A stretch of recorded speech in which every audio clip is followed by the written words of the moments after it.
Assalamualaikum warahmatullahi wabarakatuh. Selamat pagi anak ibu.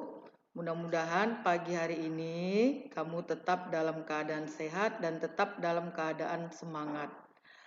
Anak ibu, sebelum kita memulai pelajaran, sebaiknya kita berdoa terlebih dahulu ya. Doa dimulai. Doa selesai. Hari ini pembelajaran kita dengan judul atau dengan materi persendian.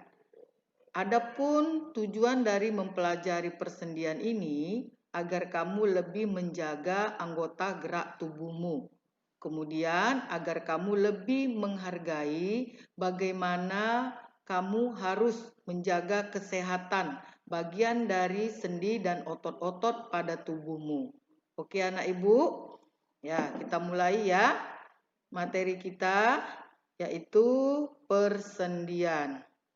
Apakah sendi itu? Nah, di sini kamu bisa lihat. Sendi itu adalah tempat di mana tulang-tulangmu saling berhubungan.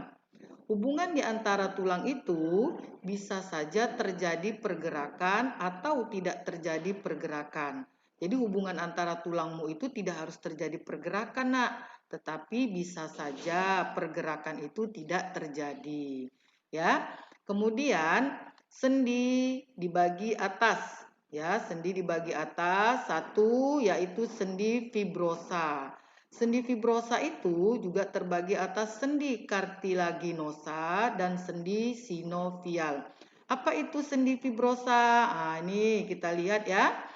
Sendi fibrosa itu adalah persendian di mana permukaan tulang yang bersendi itu dihubungkan oleh jaringan fibrosa. Sehingga kemungkinan geraknya sangat sedikit. Nah, kenapa gerakannya itu sangat sedikit, Nak? Karena sendi fibrosa itu dihubungkan oleh jaringan fibrosa. Jaringan fibrosa itu apa? Jaringan fibrosa itu adalah jaringan yang terdapat pada tulang rawan. Tulang rawan itu adalah tulang yang belum kuat, ya, karena tulang terbagi dua. Satu tulang keras, yang kedua tulang rawan. Itulah dia tulang rawan itu, yaitu yang terdapat pada jaringan fibrosa.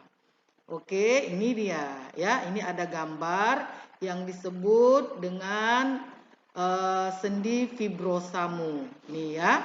Kemudian yang kedua, ini ada sendi kartilaginosa. Apa itu sendi kartilaginosa? Nah, ini dia. Kemudian sendi kartilaginosa itu nak terbagi dua. Ada sendi kartilaginosa primer dan sendi kartilaginosa sekunder. Nah, yang primernya ini dia.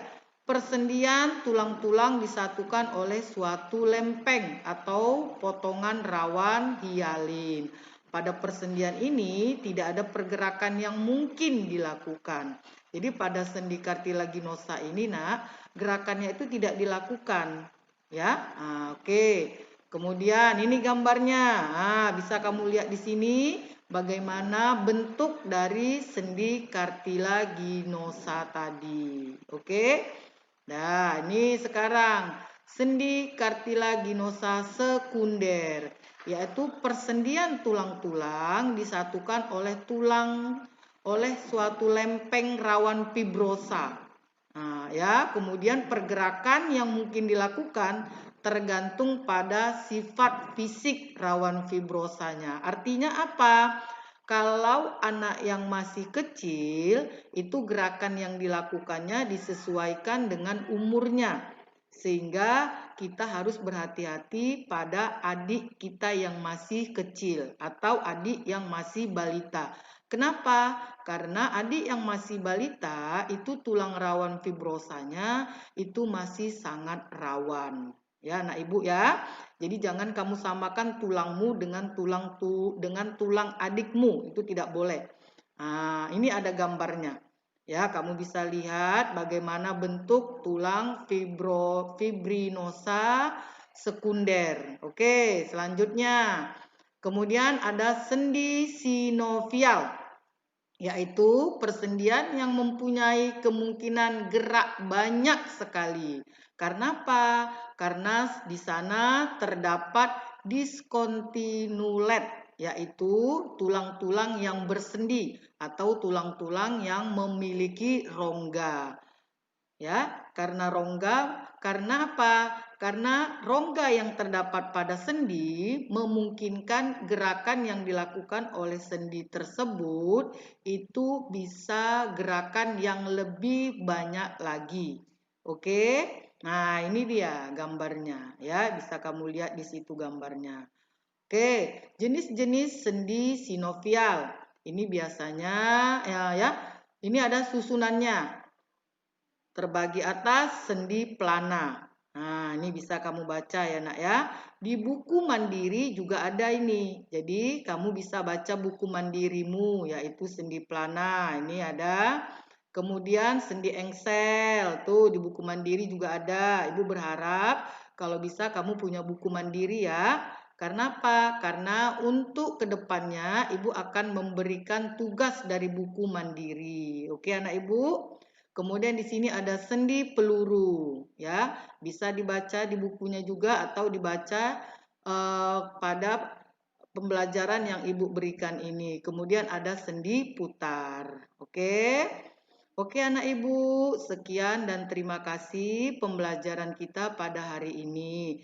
Ibu berharap pembelajaran yang sedikit ini dapat bermanfaat bagi kamu dan dapat menambah ilmu yang lebih baik lagi. Oke, sampai di sini pembelajaran kita pada hari ini. Assalamualaikum warahmatullahi wabarakatuh. Selamat siang.